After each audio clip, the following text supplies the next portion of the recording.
but it was bananas. I didn't know that they could just take my vehicle. Yeah. Game wardens can do that. Like here, if you were driving in your truck on some backcountry road and you saw a deer and you shined a spotlight on that deer to blind it and make it illuminate, and then you killed it from your truck, you've committed like 3 or 4 crimes. And in the commission of those crimes, you've utilized that truck. So regardless of its value, $100,000 truck, whatever, they're taking it. They're also taking your gun. They're taking all the guns in the car. They get it forever. Yeah, it's theirs. Yeah. They try. It's their goal. They will try to wrap somebody up and put them together on false allegations, especially if they've got like a nice new vehicle, because they can just take it. Holy shit! Pretty corrupt. And that's a game warden. Oh, game wardens are. I dealt with so many corrupt game wardens just harassing us daily, stalking us. Like he would be in the general area listening for the gunshot, and then he'd rush to the scene of the hunt to like, let me see your license. It's like, you looked at it yesterday and the day before and the day before and the day before. Why are you bothering us? Like he's like looking at the back of my dad's truck. Is that a quail? Like, no, it's an old crusty dead baby chicken. like we have a chicken farm. Like, look like a quail for a minute. Well, it's not. What are you doing to us right now? Leave us alone. Rare yellow quail. It was like it had turned into a tiny little crusty skeleton back there, you know. Quail, that's just a bald eagle. Leave me alone. Like they will get deal. mad at that. Yeah. Like if you hunt, it's a big scary deal if you accidentally even like break one of the rules or laws. We were dove hunting and some jabroni. So. When you dove hunt, it's like a bunch of people in a field, and the dove has no chance when he flies over, because if I miss, my buddy's gonna hit it, and if he misses, like we're all out in the field shooting. And some dummy, some jabroni shoots a hawk down. They're a federally protected species. It becomes a whole rigmarole. And the guy who actually shot it is like, wasn't me. And we're like, we all saw you shoot it. Get the evidence and go. Like finally one guy like rides over on an ATV and like grabs the dead body of the hawk and like throws it in the bushes somewhere. It wasn't 5 minutes later till the game warden was there, like checking everything, like just looking meticulously for any little infraction. Some of them are like kind of chill. That day was chill. My buddy was pretty drunk next to me hunting birds, and he's like, hey, should probably go take a break up there and get some water, huh? And he's like, yeah, I think I am a little thirsty. Like what happens if they had seen that you had shot a hawk or whatever? They'd have shut down the whole field. We'd have all been held for questioning. Someone would have admitted to shooting that hawk. And if they didn't, the property owner probably would have been charged with like a number of, I don't know if they're crimes per se, but serious infractions that would come with definitely fines, like big thousands and thousands of dollars. Was it even a good hawk? Like a nice one? It was a red-tailed hawk, you know? And he's a dummy for not being able to tell the difference. Doves are very distinctive. Oh, visually. I thought you meant he missed a dove and a hawk was nearby. He intentionally shot a hawk? He didn't know it was a hawk when he shot it because he wasn't much of a hunter. They look so different than doves. Doves are very distinctive. Their head, their wings, their tail, like it. You know it. If you hunt doves, you're like, because I've dove hunted as well, and there's no chance I'd be like, I was wondering, biggest dove I've ever seen. You'd know. I was wondering if I would know a hawk, but I definitely would know what is not a dove. After me showing you once, you'd be like, oh. Then now I know forever. That will never be a mistake I make. It's like the difference between a penguin and an ostrich or something like that. It's like, okay, I won't get those mixed up, even when it's flying. But yeah, he would have been in big trouble. I had a friend of a friend who like got caught hunting out of season, and instead of just surrendering, you know, like a normal person would do, he pointed his gun at the game warden. No. Whoa. Pointed the gun at the game warden. Yeah. No, isn't this jail? They hate that. He went to jail. Oh yeah. That was I can't remember his name, but they hate it. You know, if you're a gun guy, you know that's largely frowned upon. He like drew down on the game warden, and it became this whole thing. He went. So to what jail. happens? Don't you get it? Isn't that like serious? Isn't that? Yeah, like, he went to jail. That's jail for that. He'd been to jail before though, so like he didn't care. Like this guy, I feel like that's worse. He had spent like a lot of his about not aiming your gun at someone. He had spent a lot of his youth in like youth detention centers and like really scary places. Yeah, a lot of dead hawks in his past.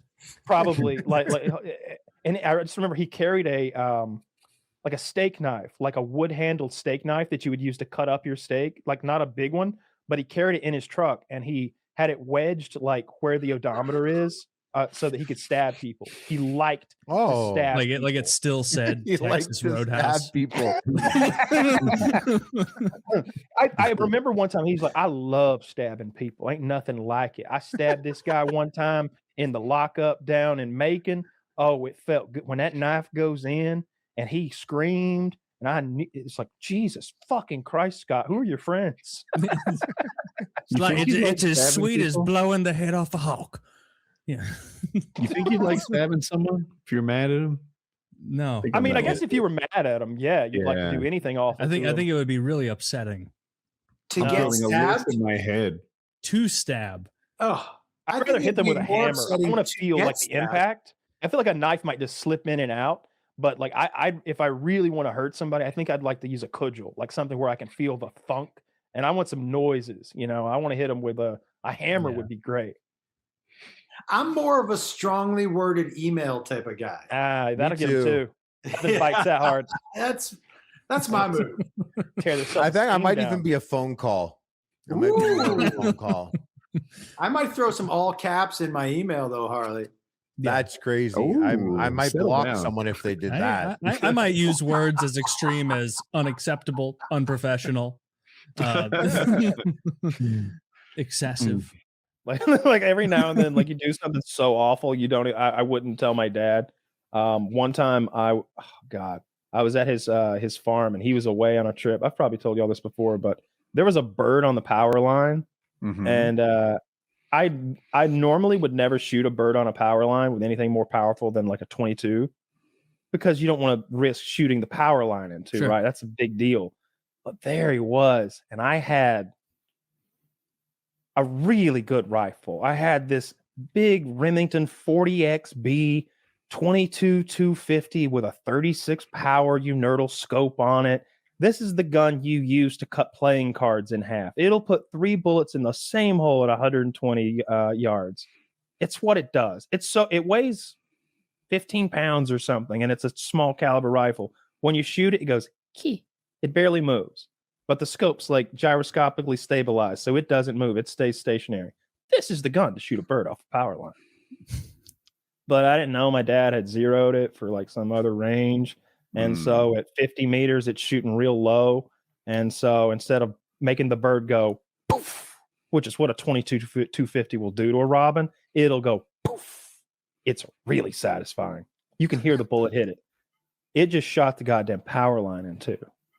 Just shot the big power line in two. Now, I've never seen a power line hit the ground before. It hits the ground and starts jumping around. Yeah, shooting blue fire and making this noise. The plasma is cooking the grass and blackening everything, and it's moving. I didn't know it would actually move, and there it is. There's death. There's death right there. We're looking at it. You know that fucking thing, and of course the electricity's gone to an entire farm. And God knows where else. Anyone that way. Yeah. Yeah. And it's just me. It's just me there. So I had to run around, start generators, go to the gas station, buy a good 20, 30 extra gallons of diesel, make sure I topped all the tanks off, babysit those generators and like make sure everything was good until Dad got home. And I was like, man, that lightning hit your power line right in the fucking middle. Can you believe that? Hero Kyle saved the day, though. You don't have to pay me to be your watchman, but I take tips. Thank you, Kyle. And to be fair, I did step up and save the day. I just didn't mention that it was an act of Kyle, not an act of God. It's like, really, the weather's been tremendous. Like, dude, that's what our neighbor said when I was getting some diesel from him. He was like, I didn't hear nothing. I didn't hear no lightning. I ain't seen no storm. Well, it was a freak storm, and it was a very quiet lightning. Sounded a lot like a gunshot. Actually, it was called a one-strike storm. I was basically just like, shut up. Shut up. Did the wire stay like shooting out plasma and stuff? Like did you just like leave it like that, or like what happened there? It kept doing that for a significant amount of time, like a couple of minutes. And then the way I remember it is it stopped. And I think that's because there's some safety things or somewhere where the grid realized that it was detached and turned the power off. Somewhere along the line, it turned itself off there.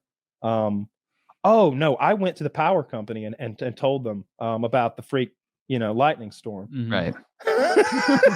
They say, wow, sounds like real freaky.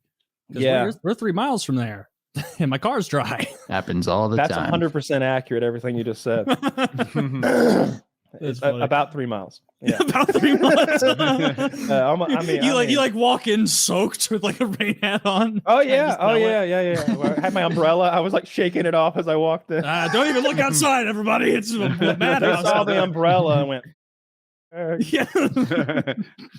That was I didn't tell Dad that. What happened with that was Scott ratted me out to my dad. He told my dad, but then he told me, he's like, man, I let it slip about the thing. And I was like, damn it. I'd never told. And so like the next time he brought it up, I remembered that he knew, and I knew he was trying to fuck with me. And I was like, I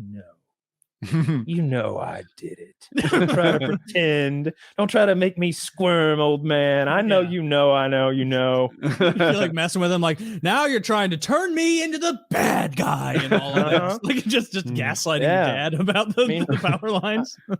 I'm the savior in this story. God damn it! I was stress testing that line. If it can't take a 22 250, I mean, come on. Let me tell you, it was ready to pop. Ready to pop. Yeah.